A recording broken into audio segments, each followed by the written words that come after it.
Pernah nggak sih kalian cuman buka aplikasi buat cek ongkir, tapi akhirnya check out barang 300.000 karena ada tulisan pay later atau bayar nanti? Yang menarik, kalian itu tuh nggak butuh barang itu sebetulnya. Tapi kenapa ya otak kita itu gampang banget jatuh kepada jebakan pay later? Dan hari ini kita bakal bahas sisi psikologinya. Menurutku pay later ini tidak beda jauh sama yang namanya pinjaman online atau pinjol. Ya, bedanya pay later ini lebih ada dampak psikologinya yang dimana kita sebenarnya tidak butuh-butuh banget, tidak dalam masa yang urgent untuk membutuhkan uang, untuk membutuhkan barang tersebut, tetapi kita seolah menganggap berhutang itu hal yang enteng. Nah, ini akan kita bahas ya.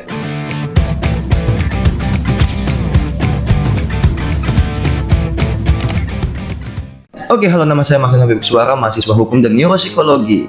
Oke, Sobat Neurolex, kali ini kita akan menganalisis fenomena pay later atau pinjaman online dari perspektif psikologi menggunakan salah satu teori yang paling relevan dan paling kuat, yaitu menjelaskannya dengan perilaku finansial manusia.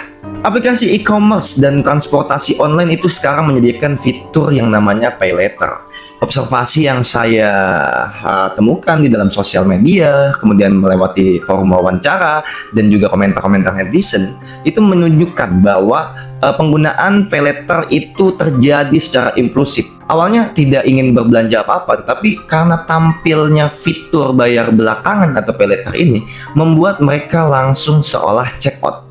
Fenomena ini bukan hanyalah masalah ekonomi, tapi memang sangat erat dengan psikologi kognitif, terutama bagaimana manusia mengambil keputusan ketika manfaatnya terasa sekarang, sementara kerugiannya ya bisa ditunda atau dipending terlebih dahulu. Ini persoalan mindset, teman-teman. Pikiran itu menganggap pembayaran kecil atau enteng. Percayalah, bulan depan pasti bisa dibayar. Makanya check out aja dulu. Itu mengabaikan resiko finansial gitu. Kan kita tidak tahu apakah betul bisa bayar atau ternyata terjadi galbay atau gagal bayar. Kemudian perasaan itu juga seringkali senang banget karena memang bisa membeli ya, jadi ada namanya reward dopamin di situ. Dan terkadang akan terjadi kecemasan jika memang harganya cukup mahal dan melihat tagihannya, apalagi sampai sudah diteror. Dan jika hal ini sering kali dilakukan, ini akan menimbulkan perasaan malu atau menyesal karena sadar bahwa ada jumlah hutang yang harus dibayar dengan nominal yang cukup tinggi. Perilaku belanja impulsif ini seringkali mengulang penggunaan meski memang penggunanya ini sudah menyesal gitu. Terkadang pengguna malah menghindari pengecekan tagihan atau tagihan-tagihan yang ada. Jadi seakan tidak mau bayar utang. Prestasi lah kalau bahasa anak hukum perdatanya. Kadang kalau memang sudah kepepet, mereka malah meminjam lagi untuk menutup hutang sebelumnya. Jadi seakan gali lubang, tutup lubang. Dan hal ini adalah sesuatu lingkaran setan yang sangat berbahaya. Oke teman-teman, kita bakal wawancarain mengenai pay later ya, atau pinjaman online dengan abang yang ada di sebelah kita. Inisialnya SH lah ya. Ini memang demi keselamatan. Oke, abang sendiri awal-awal kenal dari pay later itu sebenarnya dari mana? Nah, kala itu saya dapat informasi dan beberapa pengetahuan mengenai pay later dan berbagai platform video lainnya itu dari kawan saya. Tujuan abang ya pakai pay later itu biasanya apa? Oke, kalau biasanya mungkin enggak ya, karena kalau saya itu tipikal yang memang ketika betul-betul kejepit sih. Nah, kala itu saya habis kehilangan handphone dan dompet saya. Nah, karena saya butuh handphone karena waktu itu juga udah mepet waktu kuliah ya. Terpaksa saya lakukan itu pinjol kala itu. Oke, mungkin kalau tadi lebih eksplisit ke pinjol ya. Kalau pay later biasanya saya itu hanya untuk memperbaiki margin keuangan saya aja. Kayak misal pada setiap awal bulan atau mendekati akhir bulan, saya biasanya selalu melakukan perhitungan neraca keuangan saya tuh. Dan misal bisa saya ekspektasikan pengeluaran saya yang akan terjadi di bulan berikutnya, sekian.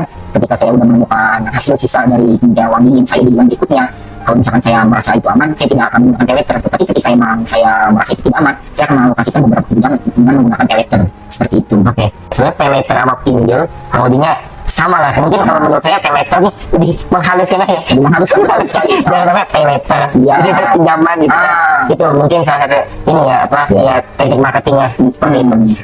Kalau gue tahu biasanya angka range peminjaman di pay later itu atau dipinjol ya, itu biasanya minjam uangnya tuh di angka berapa?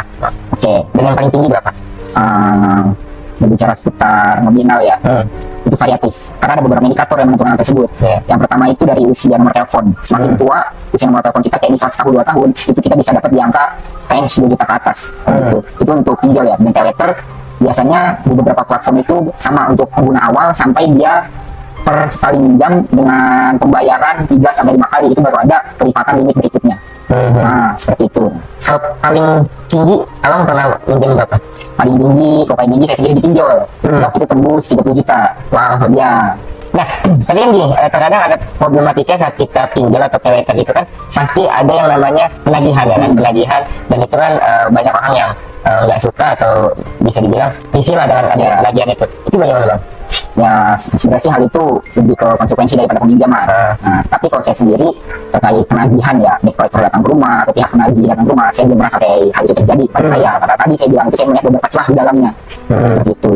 Ada keinginan lagi nggak untuk karena berhubungan lagi dengan pinjol ini? Mungkin untuk saat ini entah karena ada suatu pembaruan sistem atau perubahan teknis bagaimana, untuk kondisi diri saya sendiri saat ini itu sudah tidak bisa, karena setiap nasabah yang berhasil mencairkan pinjaman entah itu online maupun offline, dia akan langsung masuk tuh ke database OJK beserta BI checking. Nah, di BI checking itu ada beberapa golongan, ada call 1, call 2, call 3. Nah, dan itu dari call 1 sampai call 3 tadi itu bisa diperoleh dengan beberapa cara ya, kayak misal kita pakai pinjol range di harga di nominal, mohon maaf, 100 juta ke bawah. Peluang kita buat masuk ke call yang mana itu biasanya call 1 sampai call 2, tapi kalau udah 100 juta ke atas itu biasanya masuk call 3, seperti itu. Kalau semisal melakukan pinjol atau pay letter, itu biasanya apa yang pinjol yang memang ilegal, ataukah memang pinjol-pinjol yang udah aja kayak yang memang punya celah sistem itu? Nah, ini menarik sebetulnya. Antara pinjol legal maupun pinjol ilegal, mereka itu punya celah yang sama. Seperti itu. Oke, mungkin kalau misalkan bisa saya skill sedikit ya, saya boleh bedakan sedikit.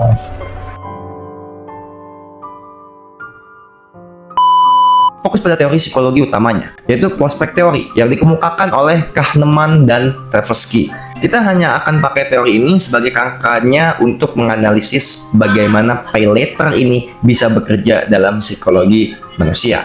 Oke, langsung saja kita kepada pembahasannya yang akan kita kaitkan pada teori ini.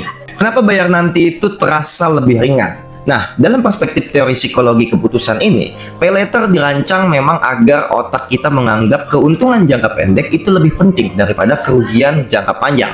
Saat seseorang klik bayar nanti, otaknya hanya memproses rasa senang. Ada yang namanya surplus dopamin di situ, karena memang bisa langsung mendapatkan barang yang ia inginkan, bukan karena adanya risiko. Mereka tidak memikirkan risiko munculnya tagihan-tagihan di bulan depan. Dalam kerangka prospek teori ini, manusia selalu memilih opsi yang secara emosional terasa lebih ringan, meskipun secara logika sebenarnya merugikan. Itu juga yang pernah dikatakan di dalam buku ini, ya, bahwa memang kehidupan manusia ini hampir rata-rata sebagian dikendalikan oleh yang namanya emosi, bukan logika ataupun rasionalitas. Nah, kemudian otak itu lebih takut kehilangan sekarang daripada kehilangan nanti. Secara psikologis, manusia itu lebih takut kehilangan kesempatan membeli barang saat ini dibandingkan takut kehilangan uang bulan depannya. Oleh karena itu, pay letter itu membungkus pembayaran masa depan sebagai sesuatu yang tidak terasa. Nah, hal ini menjelaskan kenapa pengguna pay letter itu seringkali impulsif. Mental ini sesuai dengan cara manusia mengevaluasi risiko secara tidak rasional dan hanya bergantung pada emosional yang biasa saja. Padahal kan kalau kita meminjam pay letter itu kan ada bunga yang harus ditanggung. Efek penundaan konsekuensi. Nah, ketika konsekuensi dipindah kepada masa depan, otak kita itu tidak memberikan alarm bahaya. Karena ya, otak menganggap bahwa oke, konsekuensi akan ke depan gitu, bukan saat ini. Nah, ini serupa dengan pola perilaku yang dikemukakan di dalam teori ekonomi perilaku. Jadi semakin jauh kerugiannya, maka semakin kecil manusia merasakannya secara emosional. Maka pay letter ini menciptakan ilusi keamanan finansial, padahal sebenarnya pengguna itu sedang menumpuk hutangnya di masa depan. Nah, kemudian juga ada framing dan bahasa yang memang mempengaruhi keputusan. Nah, kata pay letter itu sendiri adalah teknik framing. Ya, jika ditulis hutang sekarang atau pinjaman sekarang, bayar bulan depan, itu kan penggunaannya kata yang memang kurang cantik gitu, terlalu to the point, dan seringkali orang merasa bahwa hutang itu sesuatu yang harus ditinggali, hutang itu adalah sesuatu yang harus dijauhkan. Sedangkan kalau ada kata bayar nanti, terkesan bukan sebagai utang. Jadi kesan dari pay later itu adalah frame yang lebih positif. Nah, otak akan meresponnya sebagai keputusan aman. Coba kalau dinamakan pinjol, ya kan? Itu akan merasa sesuatu alarm bahaya. Ini yang menjelaskan kenapa bahasa yang digunakan di suatu platform itu ya, itu sangat mempengaruhi perilaku dari pengguna itu sendiri. Nah, reward otak lebih kuat daripada kontrol diri sendiri. Tadi, sistem dopamin itu membuat keputusan emosional lebih cepat daripada keputusan rasional. Jadi, meskipun seseorang sadar akan resiko tersebut, rasa senang saat belanja itu lebih dominan, dopaminnya itu lebih banyak. Ini sesuai dengan temuan psikologi bahwa keputusan keuangan itu seringkali dibuat bukan oleh logika, tapi oleh adanya impuls emosional. Jadi memang apapun yang kita lakukan di dalam dunia ini seringkali tidak bisa jauh atau tidak bisa lepas dengan adanya pengaruh emosional. Nah, kenapa sih orang itu terus mengulang penggunaan pay later ini? Ya, karena memang pengguna itu menerima barang secara segera, tapi tidak merasakan sakitnya atau hilangnya uang. Jadi secara psikologi ini memperkuat kebiasaan dan juga menciptakan pola perilaku konsumtif yang memang sangat buruk bagi kehidupan mentalnya mereka, kehidupan sosialnya mereka, ataupun kehidupan lainnya. Oke, jadi bagaimana untuk mencegah yang namanya perilaku konsumtif ini yang tercermin dari penggunaan pay later? Yang pertama, teman-teman harus banget mengatur keuangan teman-teman. Jadi harus ada accounting sendiri dari teman-teman bagaimana keuangan masuk ataupun keuangan keluar. Nah, kemudian ada yang namanya skala prioritas yang harus ditetapkan oleh teman-teman agar kalian bisa melihat bahwa apa yang menjadi kebutuhan ataupun apa yang memang hanya